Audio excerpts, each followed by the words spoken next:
नमस्कार दोस्तों, स्वागत है आपका हमारे YouTube चैनल बायोगुरु पर। आज हम 12th बायोलॉजी का चैप्टर नंबर 15 जिसका नाम है आनुवांशिक अभियांत्रिकी का पार्ट नंबर 4 पढ़ेंगे। इसमें हम पढ़ेंगे कि जो क्लोनिंग जीन है उनका संश्लेषण कैसे होता है। उसमें पहली विधि है जेल इलेक्ट्रोसिस। पहले हम जान लेते हैं कि जेल इलेक्ट्रोसिस में होता क्या है। जेल इलेक्ट्रोसिस में हम क्या करते हैं, डीएनए के खंड बनाते हैं, यानी उनके टुकड़े करते हैं। जो क्लोनिंग जीन है वो जीन बड़े होते हैं। जब जीन का क्लोन करते हैं या डीएनए का क्लोन बनाते हैं तो वो क्लोन जो है वो बड़ा होता है, आकार में बड़ा होता है, जिसके कारण उसका अध्ययन थोड़ा कठिन होता है, आसानी से नहीं होता है। तो उसको आसान करने के लिए हम क्या करते हैं, जो क्लोनिंग जीन है उसका खंड करते हैं, यानी उनके टुकड़े करते हैं और उनका टेस्ट करते हैं कि उनके टुकड़े हुए हैं या नहीं। तो डीएनए को खंड में विभाजित करते हैं और इसमें क्या होता है, जेल इलेक्ट्रोलाइसिस में जो जेल है वो एक माध्यम होता है, एक माध्यम होता है। जेल इलेक्ट्रोसिस में हम कौन सा जेल उपयोग में लेते हैं, एगेरोस जेल उपयोग में लेते हैं। लेकिन कभी कभी हम किसका उपयोग ले लेते हैं, पॉलीएक्रिल एमाइड का जेल भी उपयोग में ले लेते हैं। तो इसमें क्या हो गया, जेल इलेक्ट्रोलाइसिस में हम जो क्लोनिंग जीन बने हैं या क्लोनिंग डीएनए बने हैं उनका खंड करते हैं, उनका विखंडन करते हैं और उनके खंड बनाते हैं। और इसमें जो क्रिया होती है वो क्या होती है, जो डीएनए होता है वो जेल के माध्यम से गति करता है। और इलेक्ट्रोलाइसिस मतलब डीएनए के जो खंड होते हैं उनको हम चार्ज या फिर साइज के आधार पर क्या करते हैं, अलग करते हैं। यानी जेल इलेक्ट्रोलाइसिस में क्या करते हैं, जो डीएनए के हमने खंड बनाए हैं किसके द्वारा, जो रिस्ट्रिकेशन एंडोन्यूक्लियस एंजाइम होता है उसके द्वारा हम डीएनए के खंड बनाते हैं और उसमें इलेक्ट्रोलाइसिस करते हैं। यानी जो डीएनए के खंड बने हैं उन्हें चार्ज और साइज के आधार पर अलग करते हैं। उन्हें चार्ज और साइज के आधार पर अलग कैसे करेंगे, क्योंकि जो डीएनए होता है उससे हम एक माध्यम प्रदान करेंगे। वो माध्यम कौन सा होता है, एगेरोस जेल होता है, या फिर कभी कभी हम पॉलीएक्रिल एमाइड जेल का भी उपयोग में ले लेते हैं। तो इस जेल के माध्यम से जो डीएनए के खंड हैं वो क्या करते हैं, गति करते हैं और हम उन डीएनए को पृथक कर लेते हैं। अब बात आती है कि ये जो माध्यम होता है, यानी जो एगेरोस जेल होता है या पॉलीएक्रिल एमाइड होती है, इसे हम प्राप्त कैसे करते हैं। इसे हम समुद्री खरपतवार से प्राप्त करते हैं। समुद्री खरपतवार से प्राप्त करते हैं और ये एक प्राकृतिक यानी नेचुरल क्या होती है, बहुलक होता है। प्राकृतिक बहुलक या नेचुरल पॉलीसैकेराइड होती है। इसमें आपको याद क्या रखना है कि जो हमें पता है कि डीएनए है वो कैसा है, नेगेटिव चार्ज है। डीएनए नेगेटिव है और हमें पता है कि हमेशा जो नेगेटिव होता है वो पॉजिटिव की तरफ अट्रैक्ट होता है। यानी जो नेगेटिव और पॉजिटिव होते हैं वो आपस में अट्रैक्ट करते हैं। तो हमें पता है कि जो डीएनए है वो नेगेटिव है तो वो क्या करेगा, पॉजिटिव की ओर गति करेगा। तो हम क्या करेंगे, जेल इलेक्ट्रोलाइसिस में जो डीएनए है उसे हम किसी माध्यम में रखेंगे, या तो एगेरोस जेल में रखेंगे या पॉलीएक्रिल एमाइड जेल में रखेंगे और वहां पर विद्युत प्रवाहित करेंगे, यानी इलेक्ट्रोलाइसिस करेंगे। चार्ज और साइज के आधार पर जो डीएनए इधर गति करेगा तो उसे हम अलग कर लेंगे। इसे हम याद कैसे रख सकते हैं, जो डीएनए है एन यानी नेगेटिव, तो ये जो डीएनए है वो कैसा होता है, नेगेटिव और हमेशा एक ही तरफ गति करता है, यानी एनोड की ओर गति करता है, यानी पॉजिटिव चार्ज की ओर गति करता है। अब इसका डायग्राम बनाकर समझ लेते हैं कि डीएनए को चार्ज और साइज के आधार पर अलग कैसे करते हैं। तो यहां पर क्या होता है, एक एगेरोस जेल स्लैब होती है, इस प्रकार की एक 3D एगेरोस जेल स्लैब होती है। इसमें क्या होते हैं, 4 छिद्र होते हैं जिनमें से हम क्या करते हैं, डीएनए इनमें से डालते हैं। जैसे यहाँ पर नंबरिंग कर देते हैं 1 2 3 और 4। इस प्रकार से ये क्या होती है, एगेरोस जेल स्लैब होती है। इसमें क्या होता है, एगेरोस जेल भरा होता है। इसमें एगेरोस जेल भरा होता है। अब हम क्या करते हैं, जो डीएनए के खंड किए हैं यानी जो क्लोन जीन बनाया है, जैसे यहाँ पर हम क्या करते हैं डीएनए का क्लोन बनाते हैं, और डीएनए का क्लोन बनाने के बाद उसे हम क्या करते हैं रिस्ट्रिक्शन एंडोन्यूक्लियस एंजाइम के द्वारा इन्हें विशिष्ट स्थानों पर काट दिया जाता है। अब इनको काटने के बाद इनका अध्ययन किया जाता है। तो हम इस जेल इलेक्ट्रोलाइसिस क्रिया में क्या करते हैं, ये चेक करते हैं कि ये जो क्लोन जीन बना है या डीएनए बना है, इसके टुकड़े हुए हैं या नहीं हुए हैं। अगर हुए हैं तो हम उनका अध्ययन कर लेते हैं, और अगर नहीं हुए हैं तो उनमें वापस से रिस्ट्रिक्शन एंडोन्यूक्लियस एंजाइम की क्रिया कराई जाती है, जिससे वो डीएनए खंडों में विभाजित हो जाता है, और उसके बाद में हम अध्ययन कर लेते हैं। जैसे हमने 4 क्लोन डीएनए बनाए, यानी डीएनए के 4 क्लोन बनाए।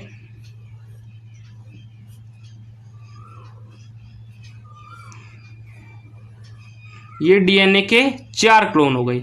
अब इसमें क्या किया जाता है, डीएनए के 4 क्लोन हैं, इन्हें क्या किया जाता है, रिस्ट्रिक्शन एंडोन्यूक्लियस एंजाइम की उपस्थिति में इनसे क्रिया कराई जाती है, जिससे क्या होता है, ये किसी विशिष्ट स्थानों से इन्हें काट देते हैं। क्योंकि हमें पता है कि जो रिस्ट्रिक्शन एंडोन्यूक्लियस एंजाइम है वो छोटे स्तर पर जो डीएनए होते हैं उनको काटने का कार्य करता है, यानी एक प्रकार की सीजर होती है, तो इसे हम काट दिए देते हैं। जैसे हम समझ लो कि ये 4 डीएनए हैं, इनमें से हमने चारों के ऊपर रिस्ट्रिक्शन एंडोन्यूक्लिक एंजाइम की क्रिया करा दी, जिससे इन्हें काट दिया गया।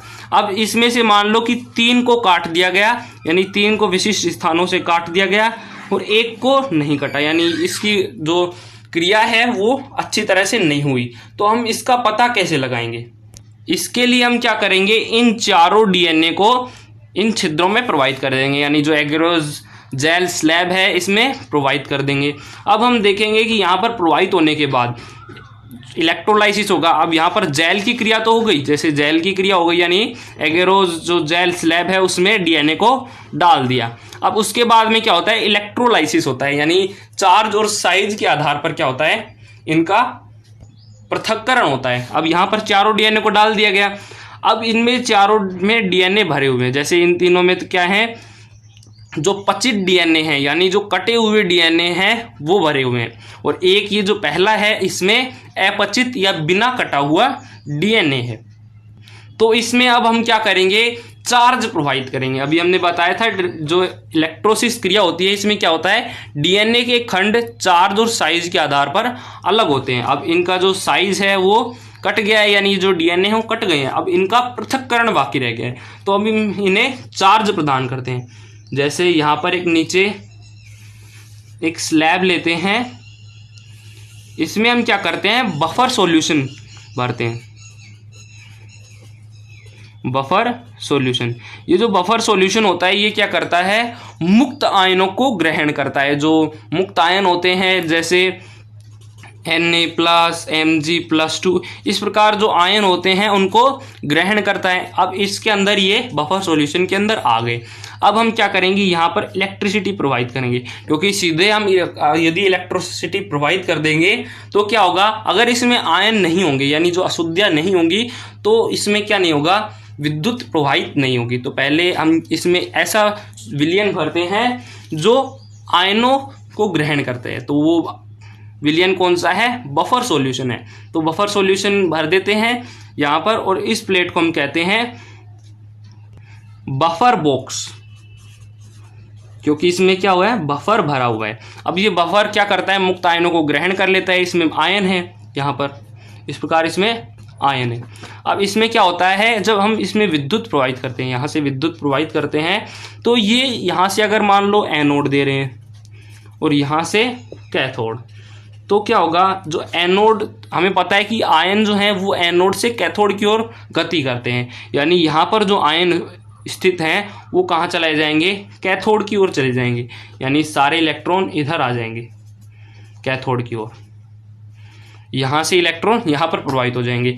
तो ये जो बफर बॉक्स है इसमें आधा पार्ट तो कैसा हो जाता है, नेगेटिव चार्ज हो जाता है क्योंकि यहाँ पर इलेक्ट्रॉन भरे हुए हैं, और जो आधा चार्ज है, आधा जो बॉक्स है उसमें कौन सा चार्ज आ जाता है, पॉजिटिव चार्ज आ जाता है। तो पॉजिटिव और नेगेटिव चार्ज आ गए। और अभी हमने बताया था कि जो डीएनए होता है वो नेगेटिव होता है और वो पॉजिटिव चार्ज की ओर गति करता है। तो यहाँ पर एनोड की ओर गति करेगा। जैसे यहाँ पर क्या हो गया, डीएनए भरे हुए हैं, 3 तो डीएनए कटे हुए भरे हुए हैं, एक बिना कटे हुए डीएनए भरा है। यहाँ पर इलेक्ट्रोलाइसिस क्रिया हो गई। इलेक्ट्रोलाइसिस क्रिया भी पूरी नहीं हुई है क्योंकि डीएनए का पृथक्करण बाकी रह रहा है। अब यहाँ पर 3 जो डीएनए हैं, कटे हुए डीएनए हैं, इनमें कुछ खंड तो कैसे होंगे, बड़े होंगे और कुछ छोटे होंगे। तो इसमें क्या होता है, जो डीएनए होता है, डीएनए के खंड होते हैं वो पॉजिटिव से नेगेटिव की ओर जाते हैं। सॉरी, जो डीएनए होते हैं वो पहले से नेगेटिव होते हैं और वो किस तरफ जाते हैं, पॉजिटिव की ओर जाते हैं। और यहाँ पर पॉजिटिव चार्ज है, तो यानी ये जो डीएनए है ये किस ओर गति करेंगे, इस ओर गति करेंगे। यानी इसके अंदर जो डीएनए पाया जाएगा वो इधर गति करेंगे।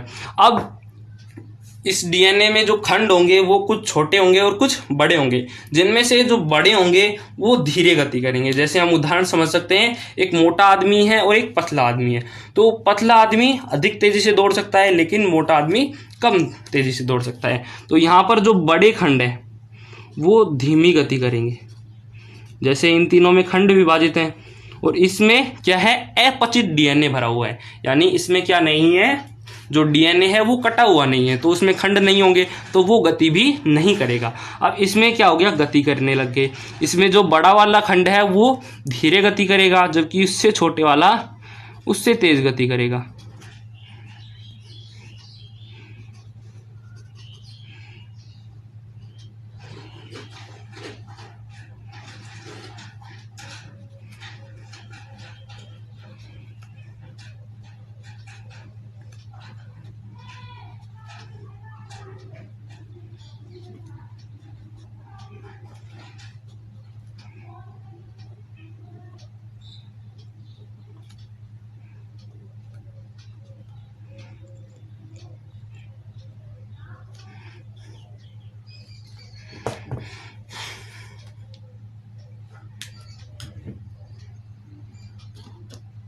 इस तरह जो डीएनए होते हैं वो क्या होते हैं, जो छोटे खंड होते हैं वो जल्दी गति करते हैं पॉजिटिव की ओर, जबकि बड़े खंड जो हैं वो धीरे गति करते हैं। तो धीरे गति करेंगे तो ये पीछे रह जाएंगे, जिससे हमें पता लग जाएगा कि इसमें जो बड़े खंड हैं वो पीछे रह रहे हैं और छोटे खंड जल्दी पहुंच रहे हैं। यानी इनका क्या हो गया, पाचन हो गया, या फिर इनकी कटिंग हो गई, यानी इनका काटन पूर्ण हो गया।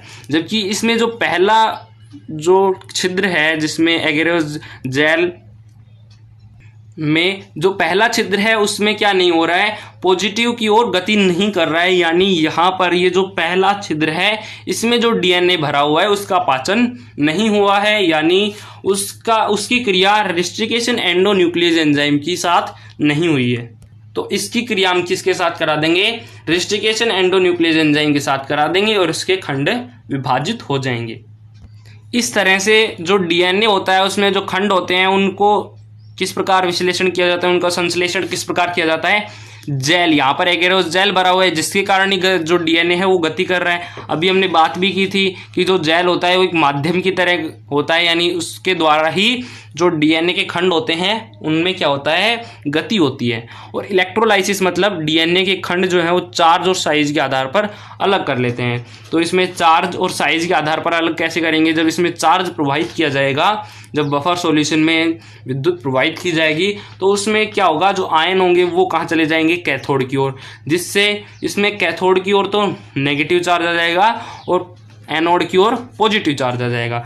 अब इससे क्या होगा कि जो डीएनए है उसमें जो खंड बने हुए हैं वो क्या करेंगे, पॉजिटिव की ओर गति करेंगे। तो उसमें जो हल्का या फिर छोटा डीएनए होगा, डीएनए का खंड होगा, वो जल्दी गति करेगा, यानी वो जल्दी पहुंच जाएगा और बड़ा लेट पहुंचाएगा। इस प्रकार हम क्या कर सकते हैं, जो डीएनए के खंड होते हैं उनमें छोटे और बड़े वाले खंड का क्या कर सकते हैं, पृथक कर सकते हैं। अब इनको पृथक कैसे करेंगे, अब ये जो डीएनए के खंड हैं ये हमें नग्न आंखों से दिखाई नहीं देते, तो अब हम इन्हें अलग कैसे करेंगे, हम यहाँ पर प्रोवाइड करेंगे यूवी किरणें प्रोवाइड करेंगे, अल्ट्रावायलेट किरणें प्रोवाइड करेंगे, अल्ट्रावायलेट लाइट देंगे और इसके साथ ही हम ये एगेरोस जेल है इसमें क्या प्रोवाइड करेंगे, एथिल ब्रोमाइड प्रोवाइड करेंगे, एथिल ब्रोमाइड।